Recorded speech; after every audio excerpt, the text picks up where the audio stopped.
अस्मदाचार्यपर्यन्तां वन्दे गुरुपरम्पराम्। ॐ सहना भवतु सहनौ भुनक्तु सह वीर्यं करवावहै तेजस्विनावधीतमस्तु मा विद्विषावहै। ॐ शान्ति शान्ति शान्तिः।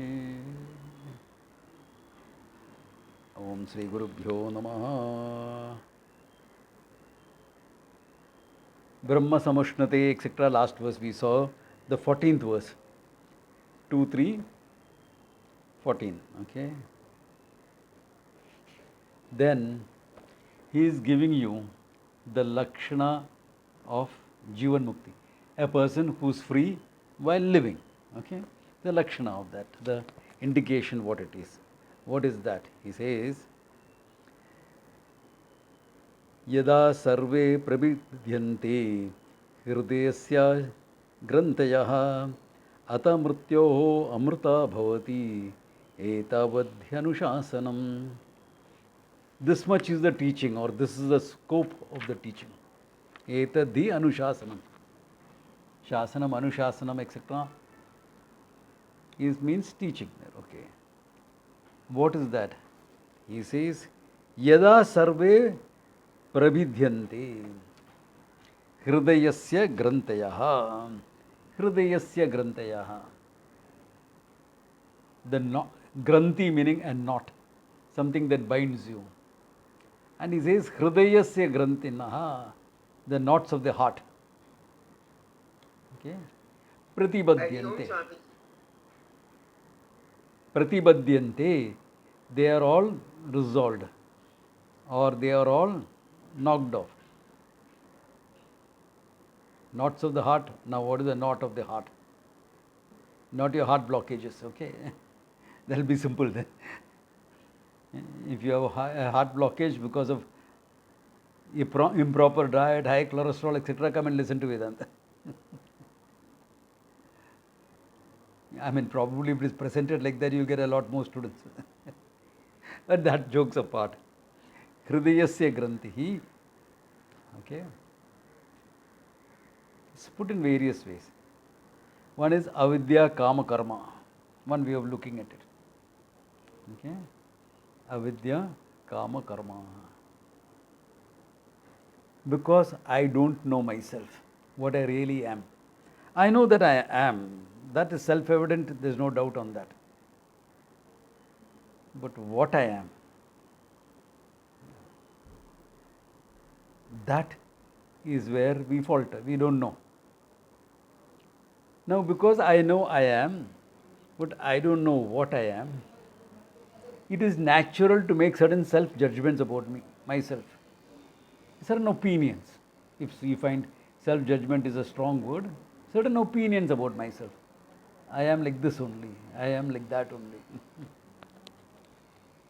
First will be, I'm a finite guy, or I'm only this much. Outside me, outside this body, I don't exist. I am finite. The world ends where my nose begins, you know, or where my stomach begins. Relative, okay. Otherwise, okay. That is the world. So one, I am a finite guy. I am a human being. Then the roles that I play, all these become standpoints to have certain concepts about myself. And every concept is going to be a limited concept. There is no limitless concept. And we can't fully accept it. All of us are like a fish out of water. The fish is comfortable in the water. You take it out, he'll flop and flip and struggle to get back into the water. So all of us are like that. With things, the way things are, we always want to change something. If nothing, change the furniture in the house. Change the decor of the house. Okay. If nothing. Or try a different hairstyle.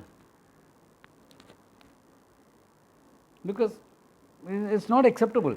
Because it is not my true nature.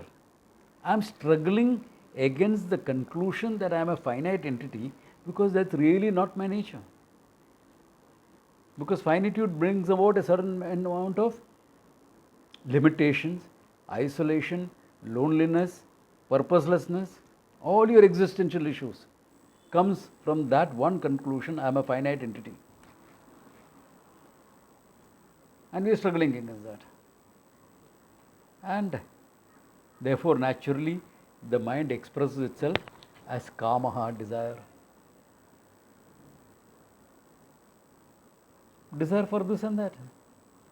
In the hope that when I get that, I'll be more fulfilled as a person. Why do we do anything? Yeah. Now, I want to be happy with my life. Yeah. So the job I didn't have, the house I didn't have, the relationship I didn't have, all that is an expression of desire, kama. Nothing wrong, this is natural. One has to learn how to manage it. All that we dealt with in Karma Yoga, how to manage your desires. But desire is not the problem, as we see in the last verse. Desire is a symptom of a problem. And kama can bind you. Because now what is a kama, what is a desire? In the fulfillment of which I hope to be happy, in the non-fulfillment of which I am unhappy. A fancy is not a desire. I was going on the road, saw something nice. That doesn't make it a desire. I want it, I'll be happy if I get it, I will not be happy if I don't get it. Then it becomes a desire. I was just a fancy. The fancies come and go. But desire, kamaha. And once you have a desire, karma is inevitable. Unless you had read too much of these fairy tales when you were young, and you believe some fairy godmother is going to come, some Dumbledore is going to come, wave his wand and give it to you. It doesn't happen. If you look at all those stories, it doesn't really happen like that. That's just a push you're getting. Yeah.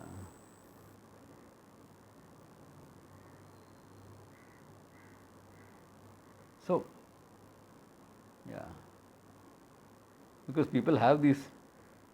Why I am saying this is because people really have these attitudes. People will come to me and say, Swamiji, we have been married for 5 years, we don't have a child, please bless us. What am I going to do if you don't have a child? So, but understanding this, I'll say, okay, have you gone for medical exam, check both of you, all that. Oh, Swamiji, everything is normal. You sure? Yep. Very often the guy will say, no, I checked her up, everything is normal with her. What about you? You have proper sperm count, motility, etc. So both, everything is normal. Okay, maybe karmic. Go meet my astrologer and see whether there is some karmic blockage. And if there is, we will take care of that. Hopefully. Not guaranteed. Depends on what is the strength of your past karma that is blocking you from having a child.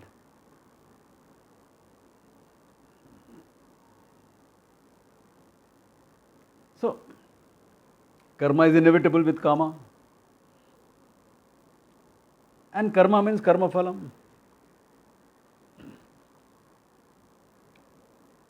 Most of it happens in this lifetime itself. Some amount of it gets transferred to previous life, to next lifetime. So now you have a build-up of karma also. 20% transferred to next lifetime, but having opened over millions of lives is a huge amount.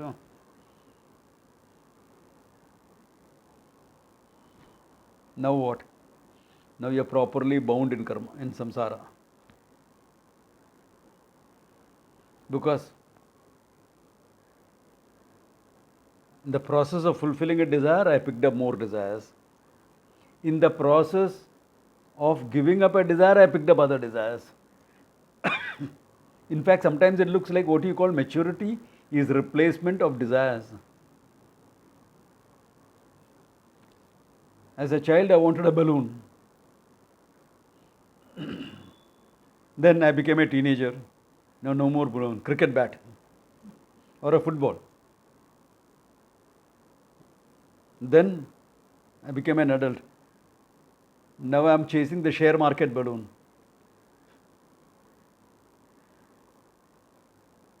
What am I doing? Replacing one desire with other desire, calling it more mature. I played with a doll, now I want a live baby.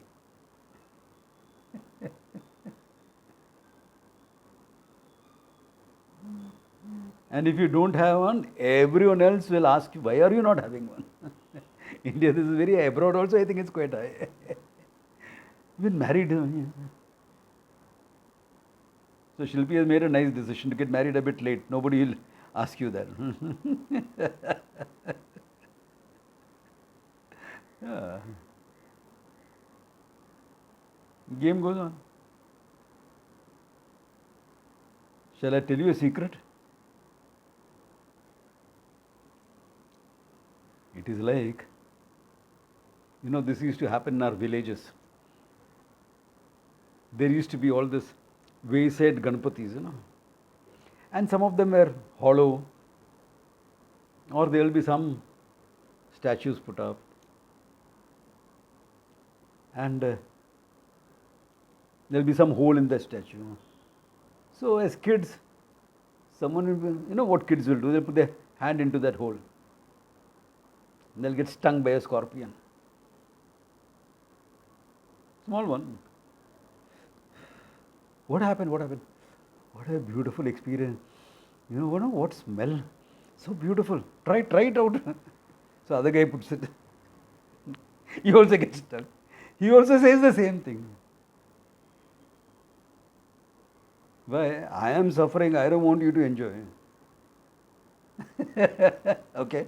Now you can make your connections. I am not saying both. Samsara. And karma also, not simple karma. If I do some karma, I get the result here only, everything is taken care of, no problems. All accounts are settled. Yeah. But it is not like that. Millions of lifetimes I have lived.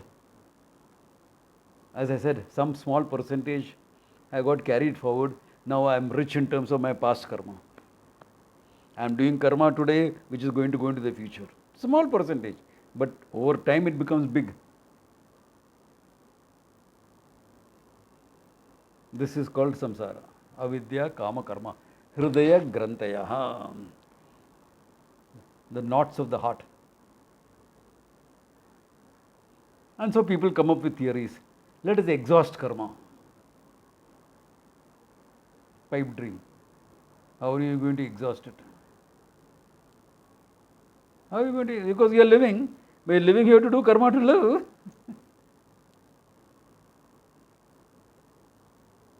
Even if you are not going to do a single desire prompted activity, your duties create good karma for you.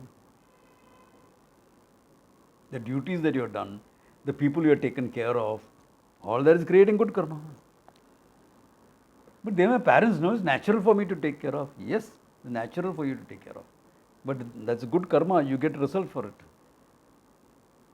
Even if it is natural. Action and consequences, there is no escape.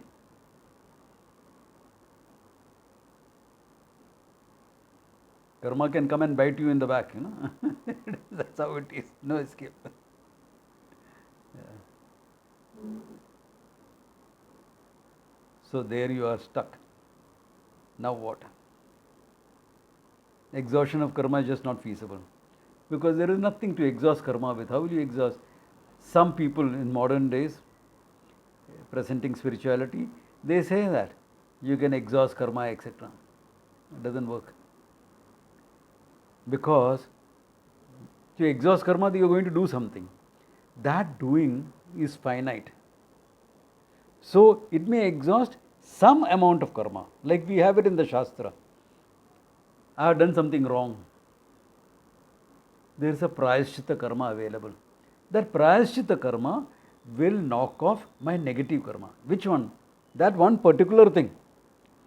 Let us say I went to this master and he told me,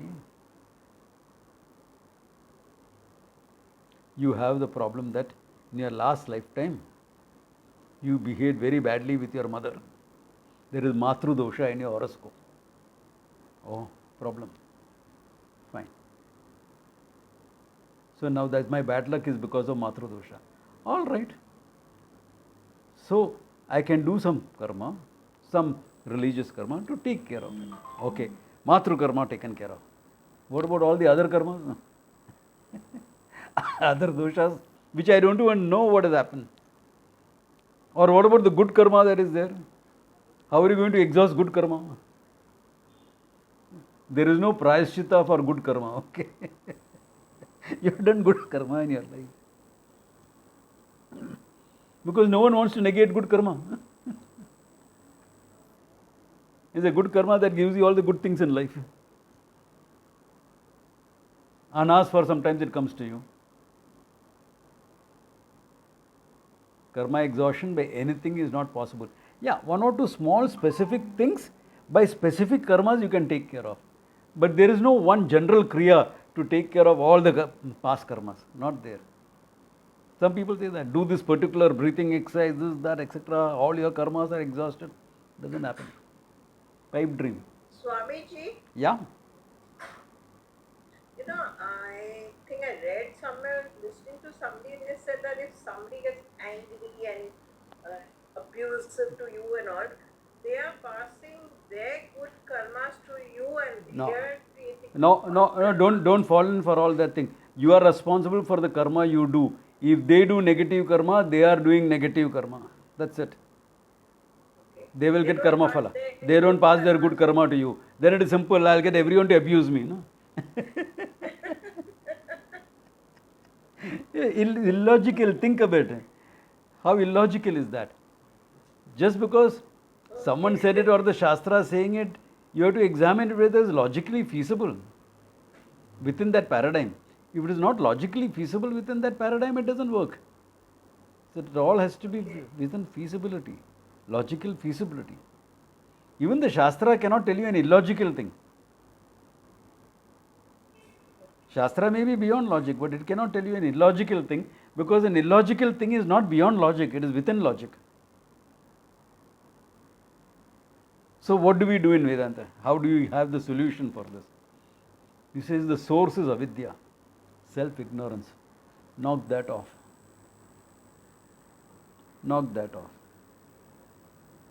By learning pramana vichara, by using a pramana, we knock off the source of the problem, avidya.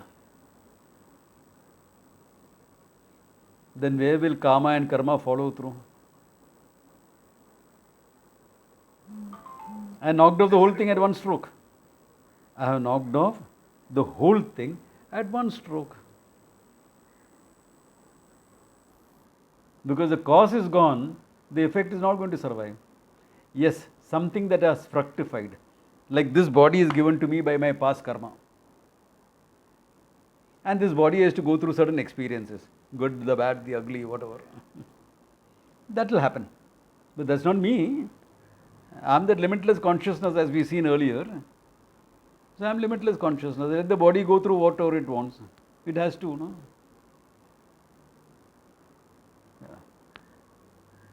Yeah, okay, body is going through this.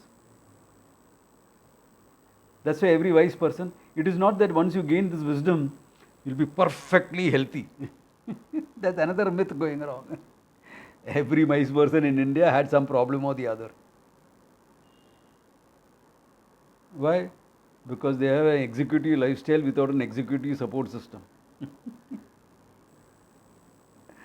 Yeah.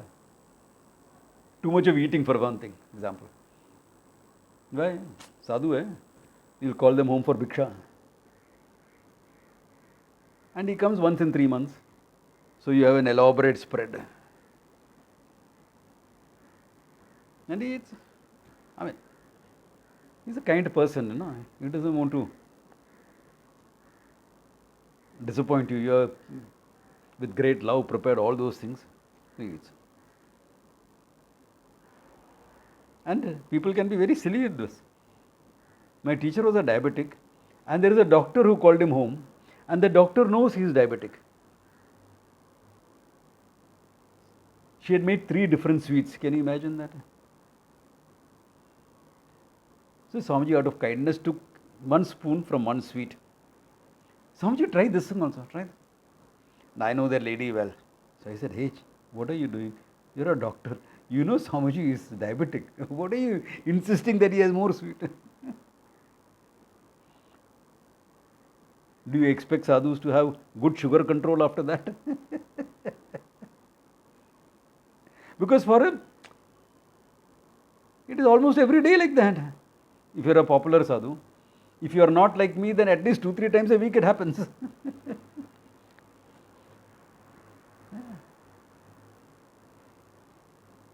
Then how do you expect health? Just because of your wisdom, you will automatically become healthy or what? No. Body will go through whatever it has to go through. Karma can get you problems. When you fall ill or get into an accident or something like that, without any reason or without any effort on your part, know for sure it is karmic. So, what do? Go through it. Like when I was going through my Sade Sati, elder Shani as you call it in South, Sade Sati. 7.5 years of Shani, problematic time.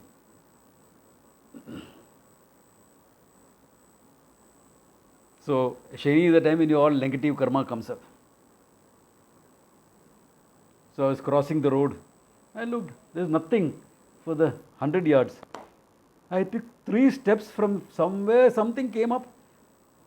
I didn't even see it, I was just hearing something. I took 2 steps backwards, huge Volvo truck went in front of me. I said, wow, Sade Sati, Shani has saved me, I thought. I mean, I attributed that. My actions were there, alert and moving backward. But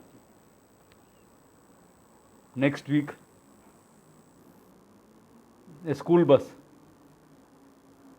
Brakes have failed and there's one kid right in the middle of the road and the bus is coming. So I swooped in and pulled the kid out.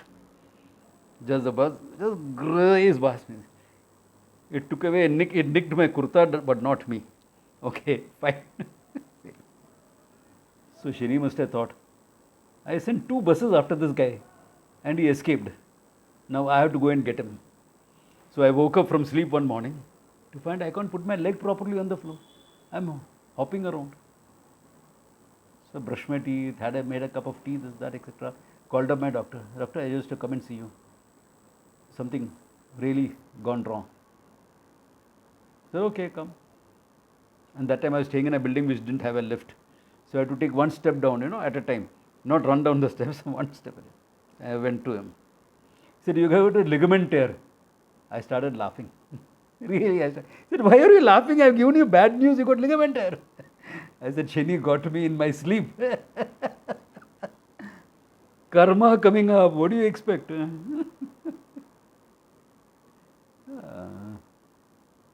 Alert accident, because I am alert, I managed to get away. So get you in your sleep. Karma will get you. You don't have an escape. So I laughed. I said, see how right the Shastra is.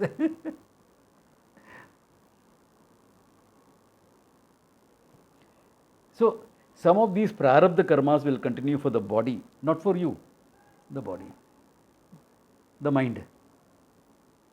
Yeah. So that is a different thing. But apart from that, the problem of finitude that you have, because of which you have a kama and karma, gone. You mean to say a wise person will not have any kama? My teacher used to use a good expression for this. There is no binding desire. Kama is desire. Even the Shastra uses words like manogatan kama, etc. Kama that is manifest in the mind as a choice. That would be, no binding desire will be there. But as I always say, you ask a South Indian Mahatma, who was from Tamil Nadu. Swamiji, what will you have in the morning? Coffee, tea, milk? If he is a true-blooded South Indian, okay. Milk? What? Coffee? And if he is a Punjaban, true-blooded Punjaban, arre, when I can have milk, why should I have coffee? This is cultural background. Like this type of desires can be there. What did you prefer? Like my guru was interested in cricket. Why? Because he was interested. That interest can, you mean that interest goes away, what?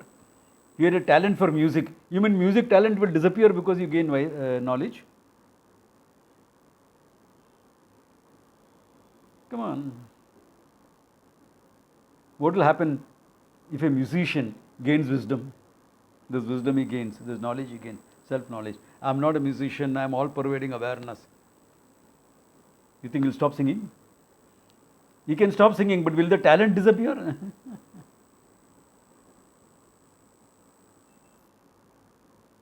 A friend of mine did that.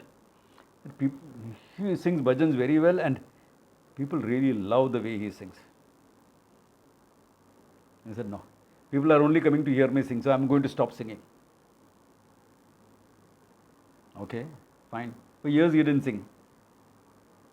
Then at Swamiji's Samadhi, I told him, hey, sing a few of Swamiji's bhajans, no? What was favorite for him? He sang. The talent doesn't go away. Yeah, skill is a bit rusty because you are not done for some time. But talent doesn't go. Talent remains. Interest remains.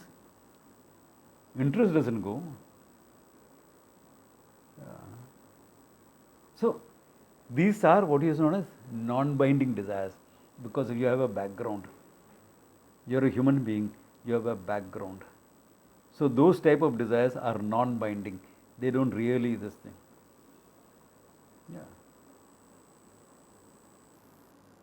Because culturally you picked up certain things. Yeah.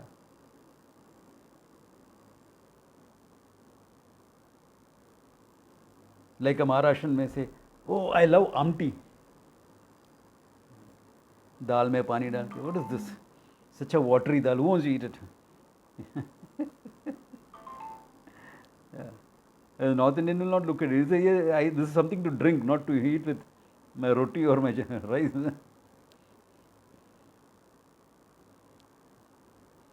Give me maki dal or kali dal. That is. Yeah. That is interest. Pure interest, your background. Just because one wise person is interested in one particular thing, doesn't mean the another person will be interested in the same thing. Swamiji was interested in cricket. I am his disciple. Been with him for years. Ever since in my formative teenage years, I was with him.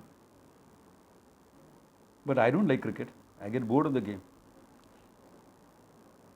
Give me martial arts any day. Now that is fun. Background. Now what is back?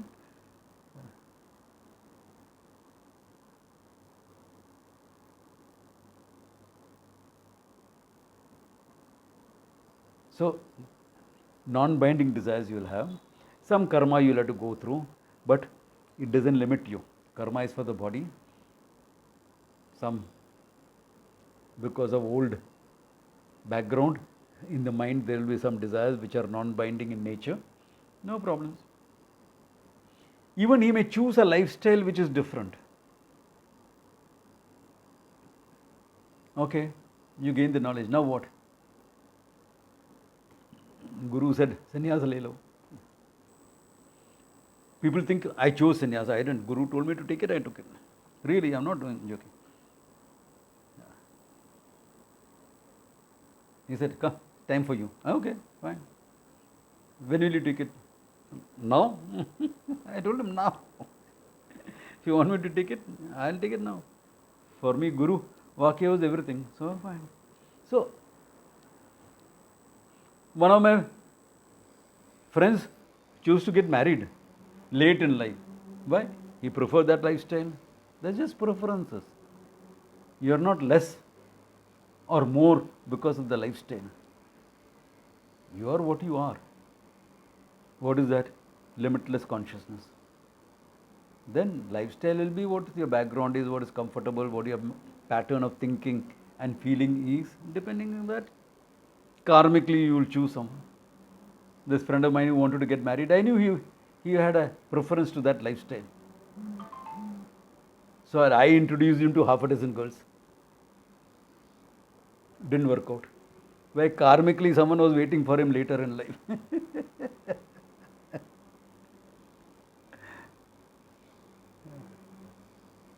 And when I got to know that girl, I said, yes, they are meant for each other. Perfect.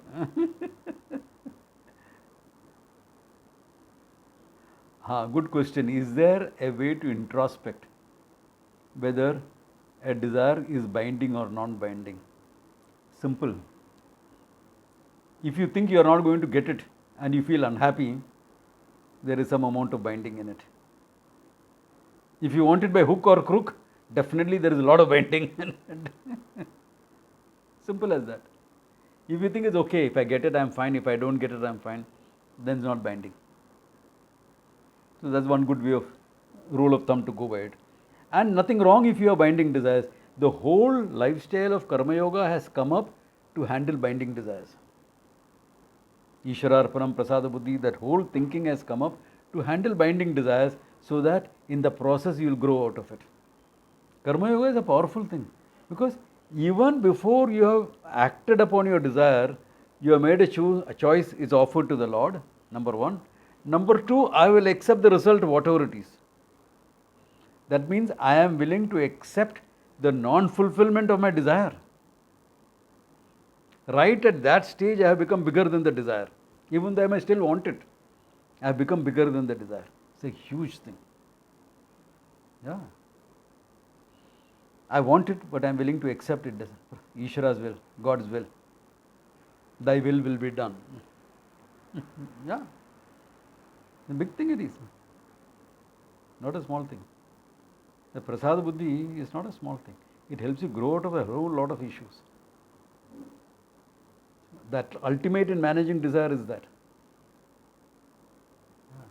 Then the knowledge frees you from the whole thing. All desires become non-binding. It is not that you become less of a human being. You are a human being, all right. You are still capable of love and laughter and joy and everything. If you have a partner, you can be equally loving without the feeling of need. Needs-based love has got a lot of selfishness in it. Without the need. If you have kids, you will love. Again, do whatever is necessary for that. If the object of love requires some discipline, etc., you will unhesitatingly do it. Why? Because that's a natural thing. So all your roles can continue. You are free. That's what he says. Tada sarve prabudyante hridasyasya grantayaha ata martyaha amrito bhavati. Then what? The guy who took himself to be a finite guy, martyaha, amrtaha bhavati, recognizes his nature as free from birth and death. It is not that you are suddenly freed from birth and death. No. You, the consciousness, never born, never dying. You may have a horoscope, and some horoscopes literally look like horoscopes, okay? Yes, there are some horoscopes like that. Like this guy went to an astrologer.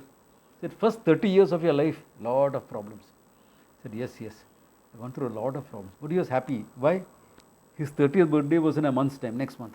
And after 30, after that you will get used to it.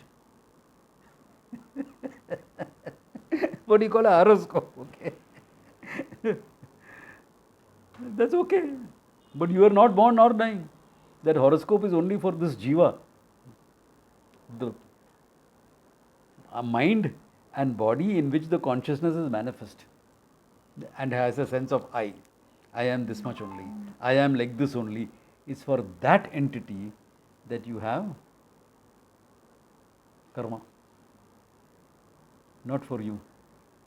You are the consciousness free from it. Let the body drop after some time. की फर्क पहनते हैं? What difference does it make? Yeah, fall. It bound to fall. Yeah. Like one of my elderly students told me today, I just want to get rooted in this knowledge before I go. That's it. I'm already an old person. I said, of course you will be. Why not? With that type of commitment, of course you will be. Yeah. I had students like that. I mean, there is hope for all of us, okay, irrespective of our age. I have had students like that. Like a couple of years after COVID, just a couple of 2 years back. He was homebound for some time. But he used to keep in touch with me on the phone. I used to tell him, Sahib, all you require is some meditation and things, nothing else. Owning up the knowledge, nothing else. And he used to do that regularly. Then one day he got up. As this thing was, his wife was 20 years younger than him. Okay, so he had a cup of tea, morning cup of tea with his wife, and said, "I'll go and lie down for some time." He's just got up. Okay, he's saying, "I'll go and lie down." He went and lay down. The wife and son followed him, and then he says, lies down, "Aham Brahmasmi," and he's gone. You think someone like him didn't know the knowledge? No. Yeah, very comfortably.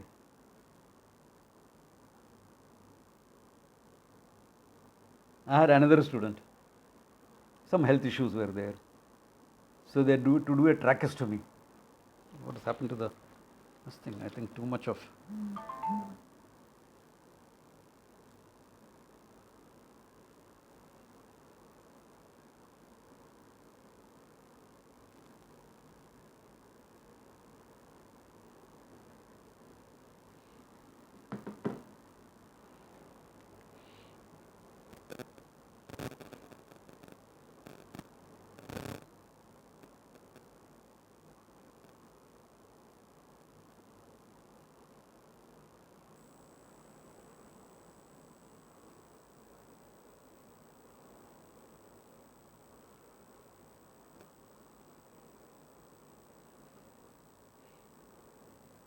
It's very strange. It has never happened before that this thing it has gone off.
Now it should come on.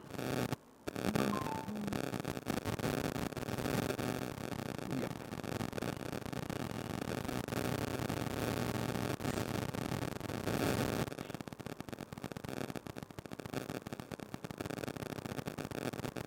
Okay, guys, I'm back.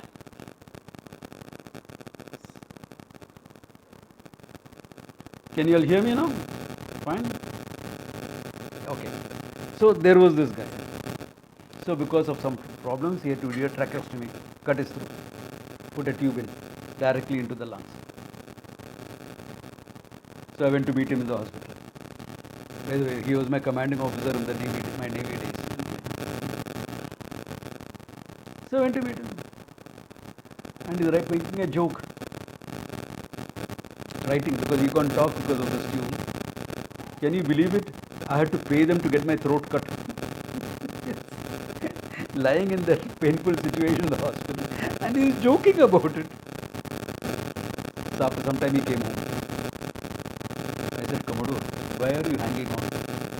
Why are you hanging on? I mean, he was at a stage in life where I could ask him that. Why are you hanging on? My daughter, she has lost too many people in her life.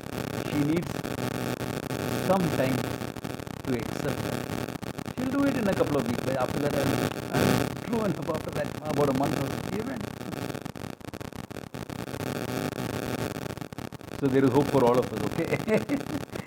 None of them have gone to some great Mahatma and they all studied from me only, okay? This guy was enough for them.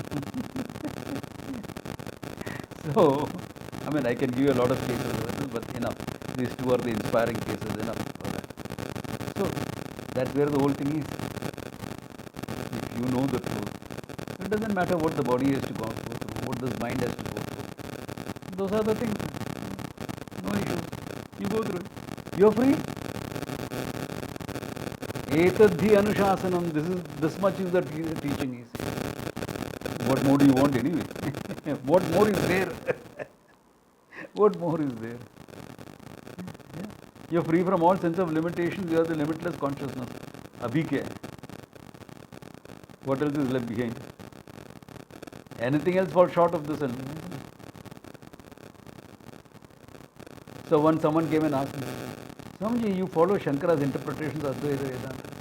I said, I follow Shankara's explanation of Advaita Vedanta, not his interpretation. What later some teacher comes who is better than Shankara? I smiled. I said, not possible. He said, why? I said, see, either he will have to say exactly what Shankara said, or he will have to say something else. Now, Shankara said, I am limitless consciousness. That's how he explained the Upanishad. More than limitless consciousness, not possible. Because there is nothing more than limitlessness. Nothing more than infinite. Less than limitless consciousness, that means less than infinite, I am not interested in. That I can do by myself. So less I don't need a teacher. This is when I was still a student. I said, less I don't need a teacher. More is not possible. Therefore, I am very happy where I am.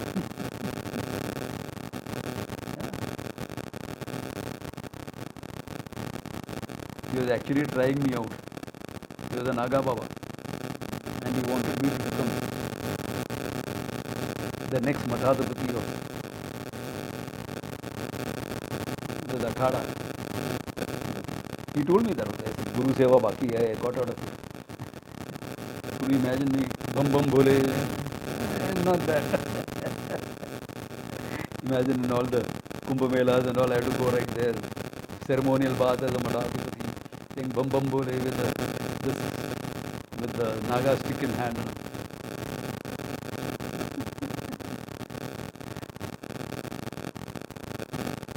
So, more is not possible, less is not interesting. And what you want is limitlessness. That's what you're getting. Now, somebody had said there is a question. I think Karthik, you had a question. Yes, sir. Pranam Swamiji. This was a question from the last class. Yeah. Where you had mentioned that the knowledge of my nature as Brahman is not memory based. Yeah. I was just trying to understand that better. Are there any equivalent Vyavaharika examples for that statement? No. No, because, see, there are Vyavaharika explanations possible. Like, okay, let us see. This is a pen. Is this really memory based? This is very minimalistic memory, but nothing great memory. This is not like studying the English language, where, let us say, I studied Shakespeare, okay, or Milton, Paradise Gained, Paradise Lost, beautiful texts, okay. So I remember the mind in itself and its own place can make a heaven out of hell or a hell out of heaven. Satan's speech in Paradise Lost. Now that is memory based. This is pen. This is pen. Correct? Now, A verse from Paradise Lost, which is memory based, I can forget. In fact, all the things that I've read, the whole Paradise Lost I read, I only remember this verse. Everything else is forgotten. Everything else is forgotten because it's memory based. Can you forget this is pen? Especially if I'm holding it up here and saying, forget this is a pen. I'm holding it up in front of you and saying, forget this is a pen. Is it feasible? Now, I, the consciousness, is self-evident. Is there right in my mind? Right in my mind as I, self-effulgent, established by Swata Siddha. It is right there, I. How are you going to forget that? An Upanishadic verse you may forget. An Upanishad, like this verse, reminds you of one verse. Which is that verse? Vidyate hridaya granthi chidyante sarva samshaya. So, now you may, some people may forget that. That can happen. A verse can be forgotten. A text can be forgotten. But the fact I am consciousness, how can you forget that? It's right there in my mind. Like how the pen is there in front of your eyes. Similarly, right there in my mind, I am there, conscious. How will I ever forget it? Just not feasible. Just not feasible to forget. Let us say you have amnesia. You got into an accident. You forgot your name. What's your name? Pata nahi. I am Brahma Vidananda. All gone. Who was your guru? Gone. How can you forget your guru? Amnesia, Baba, possible. Difficult, but possible. Married, unmarried, what were you? Forgotten. That happens to a lot of men at a party anyway. That is a different thing. You see, pretty good. They forget they are married. But certain things like this can be forgotten. Okay. Out of sight, out of mind. But the Atma is never out of sight. All the verses he may not remember. The text he studied may have. So, if someone who doesn't know Vedanta is interacting with him, he'll seem like a madman. Why? He's talking all sorts of stuff here.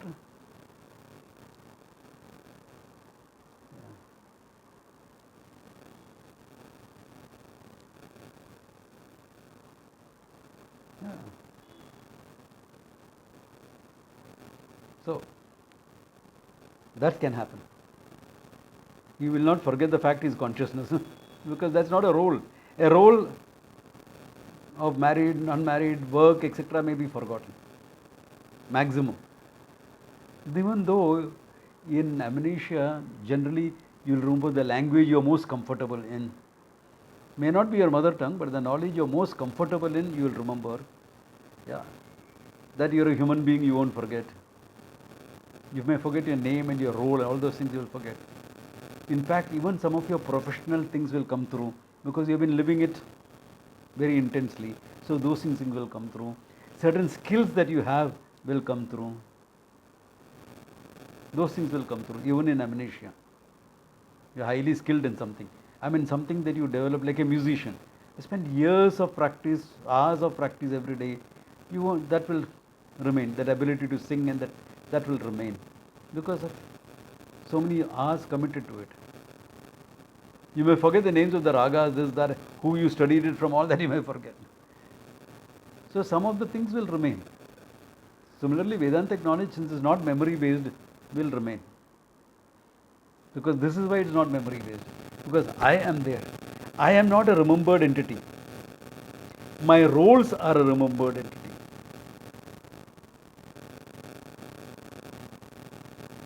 Arey, teacher, yaar, 7 o'clock, chalo, take a class. Okay. It's a remembered entity, role. Whether you are married or not, it's a role, remembered. Therefore can be forgotten. Anything that can be brought into your mind can go out of mind. And if it goes out of mind, it goes out of sight also. Out of sight, out of mind is the other way around actually. Out of mind, out of sight. So, all these things happen. But like this, right in front of you. Now forget it. Not possible. Similarly, I am consciousness. Right there in the mind. Cannot go out of mind. In fact, the mind is in consciousness. Consciousness is not in the mind. So, you can't forget that. Very interesting thing happened with my guru's guru, Swami Taranandagiri. I have told you all this story before. Got a call from Coimbatore saying, I want you to come down. Swami Dayanji was not there. He had gone to the US for a lecture series. So I got a call from the assistant in Coimbatore. And I said, what happened with Swami Taranandagiri? Did he have a heart attack or something like that? Because Coimbatore has got the best medical treatment possible. In India, I think there's the best there. He says, no, he's in depression. I said, who's the idiot who has made that diagnosis? I'm going to come and kick his butt. No, but he's expressing all the signs. I said, okay, before I come, rule out everything physically. What all have you done? Physical examination. So they said all that is lower body, heart, etc. What have you done with the brain? Have you done a CT scan? Is that? He says, we can do a CT scan and what the arteries, etc. we can examine. I said, please do that, I'm coming down. So I took the next flight and went down. It turned out that his carotid arteries were blocked. Like how you can have a block in your chest or anywhere else in your body, you can have a block here also. He was a Haryanvi Mahatma. So people would give pots of ghee and get pots of ghee for him and he'll enjoy it. So too much of ghee can create, ghee is a good thing, but too much of it can create the same problem. So they gave him medication, this, that, etc. In a few days, he started interacting and all. So I asked him, Swamiji, what happened? He says, Buddhi kaam nahi kar raha tha. My brain was not functioning. Brain was not functioning. So what did he do? Mast raam hoke baithe. Anando. What do you tell a person like that? See, this is the biggest equipment that we have, isn't it? Biggest instrument we have. That is not functioning, what do you do? People get angry, frustrated, this, that, etc., or depressed and things like that. This person, Anandoham. That's it. It's a high degree. It's a high degree of being rooted in this knowledge. Of course, all this will happen only if you are rooted in the knowledge. Okay, that I have to put a clause there. I got an insight. I am consciousness. Not enough. The knowledge has to become a fact of your life. Is it becoming a fact of your life? Day to day, are you? Is the background, is the fact that I am consciousness now playing a role? If it has become a fact of your life, then all that I have said is true. Otherwise, it can be forgotten. An insight. I listened to Vedanta. How long? 3 years. Very good. So, now I believe I am consciousness. Okay? I mean, still this thing, but okay. That can be forgotten. You will have some vague memory of it. Okay? Some vagueness will be there even in your amnesia state. But it won't be clear-cut knowledge because it's not clear-cut knowledge. Right now it's not clear-cut knowledge. So once the knowledge is very clear, like this is a pen. If it is clear like this, never can it be forgotten. It's just not possible. So you remain as consciousness. Things happen in the world, let it happen.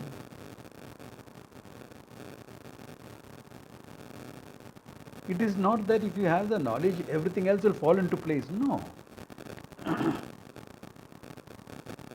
A wise person can make mistakes in other fields and other areas of life. Tax errors, for example, can make. No? Yeah. So many things can go wrong and he can make those mistakes because he doesn't know that area of, he doesn't have that knowledge in those areas. Yeah. Like I got this call from this Mahatma who was staying in New Bombay. So, can you come and help me a bit? I said, sure, what happened? He said, the local municipality, the police and all have come. They got some problem with what? So I said, okay, I'll come there. So I said, what did you do? बस थोड़ा इधर कमरा बना दिया. He made a few rooms there. Now he is from, this was some 20 years back. He is from Rishikesh, where you add a few rooms here or knock off a few rooms there. In a ashram, nobody bothers. And this is Bombay. There are municipal rules. You have to follow all that thing. They told him, no, you have to give your plan to this thing, get your plan approved. Only then you can construct. अच्छा, ऐसा है. अभी क्या करेगा? Now what will you do? I said, we'll speak to the local municipal commissioner. We'll see in what way it can get regularized, etc. If it is feasible, because you've got a lot of land here. FSI issue is not a problem. Okay. So these type of errors can happen by a wise person, because he doesn't know the law of the area. Yeah. So those type of mistakes a wise person can make. A mistaken diet you can make. That everyone makes. Who has the final word of what is right or wrong? Nobody knows for sure anyway. Fads keep coming in. Paleo diet, keto diet, God knows what all. Which is right? God knows. So errors can be made by a wise person. Don't say he will live a completely blameless life because he doesn't know these things. But if he knows, he'll try to make it up. His intention is not adharma. He lives a dharmic life. He doesn't want to hurt anybody or do anything wrong. Yeah.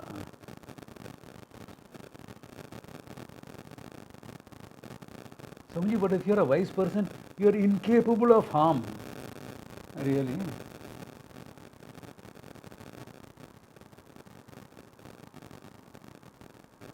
People who harass girls on the road in front of me have found out differently. What do you mean incapable of harm? How was Bhishma on the battlefield? Incapable of harm? He used to wipe out a battalion of soldiers every day. One battalion, what are you talking about? One Akshoni was 1 lakh warriors, okay? Every day.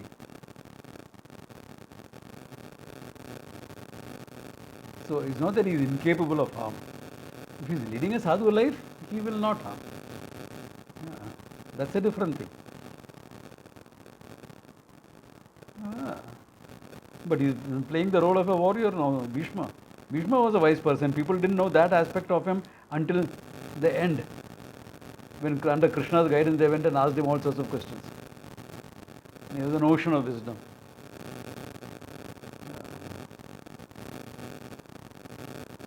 But ruthless warrior. That's for his job. Yeah. You can't say I'm a wise person. I'm a pacifist. Really, no wise person is a pacifist, okay?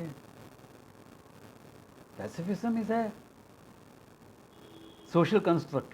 It is a philosophy that some people follow. Yeah, and we buy into the fact that peace is really important in a human being's life, but not at any cost. Not at the cost of dharma. Not at the cost of your life or your family life or your honor or your this. No, not at that cost. Yeah. At the cost of your ego, you can have peace. That's okay. Honor and ego are two different things. Okay, think about that. Yeah. Ahimsa paramo dharma, dharmo himsa sataivacha. People only quote the first half. Ahimsa is the greatest dharma. Correct. What about the second half of the verse? For the sake of dharma, himsa also has to be included as ahimsa, as paramo dharma, as the most important dharma. From the Mahabharata it is. So many places it has come. So keeping all that in mind, this will be a wise person's function.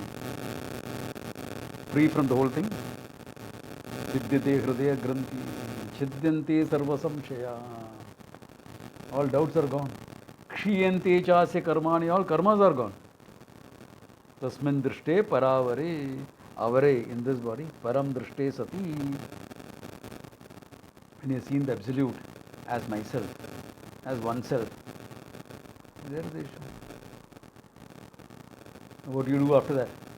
After that, go have a cup of coffee or what is left? Okay, not a cup of coffee, go have your dinner, okay. Good place to stop. This section we will finish next class. But next class is Shivratri. Okay, Shankaramatam, all that thing is going on. So, people are busy with Shivratri. We also have a program from 8 o'clock onwards. Do any of you want a class on Shivratri day? Yes, Swamiji. Yes. Okay, couple of people. Okay, 4 people. Right. Okay. Yes, Generally on Shivratri day is not a day for class. It's a day for intense sadhana. Okay. So we will have a program between 8 and 10:30 or whatever, 8:30 and 10:30. We will have that program a little later in the night. Don't say it's dinner time because you're not supposed to be having dinner. Okay. Okay. Swamiji, Yeah. Swamiji, you said about battalion. Can you just inform us how many soldiers make a battalion? 1 lakh in olden days. Now 10,000. Oh, In modern soldiers, 10,000 make a battalion, roughly, plus or minus a few, but roughly 10,000. okay. Now, if you Thank you very much, Swamiji. yeah, for Shivratri, it's supposed to be a day of intense tapas. So you do a lot of chanting, a lot of prayers, etc. Whole day it goes on until whole night also. So even if you can't keep awake the whole night, at least up to 12 o'clock. Okay. Shankar Matam and all the pujas go on right up to 5 o'clock in the morning. Okay. So at least up to 12 keep awake, even if you can't do the whole thing. Do that Om Namah Shivaya chanting. What time do they start, Swamiji, in Shankaramatam? What time do they 5 o'clock, they start at 4 o'clock in the evening. First Yamam is at 4 o'clock. Then continuously they do. Continuously until 5 o'clock next morning. Wow.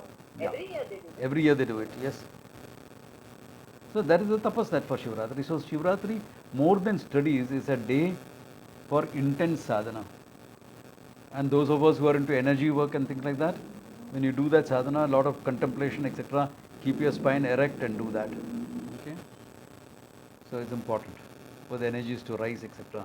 So Swamiji, they have homas and all, right? Shivratri, there will be no homa, there will be only abhishekas happening. Yeah. Shiva is Abhisheka Priya. Now there are homas for Shiva also, but not on Shivratri day. Shivratri day there are no homas, okay? There are homas for Shiva. From simple homas to, Aghora Puja and all that thing, Aghora homas and all are available. So, complex homas are available, but not on Shivratri. Yeah. Shivratri is a day for tapas. So, in fact, I think Swamini had put something up in the group and things like in the newsletter also it is there to take up that sadhana until 8. From, chant how many malas of Om Namah Shivaya you can chant and go ahead with all that. Yes, that's all. It's all done jointly. Okay. So, do that. Okay. At least 1 week, do some intense chanting and join us for the program. We'll have a small talk and things like that on Shivratri day. That Shivratri night. Because night we are keeping it deliberately 8:30 to 10:30. So that at least up to 10:30 you are awake. Okay. Because then after that you do your personal whatever sadhana is there. That we can do. So next Friday there will be no Upanishad class, but we will be coming online for this. The links and all will be sent to you if it is not already with you all. Okay. So good place to stop. Om Tat Sat. Take care.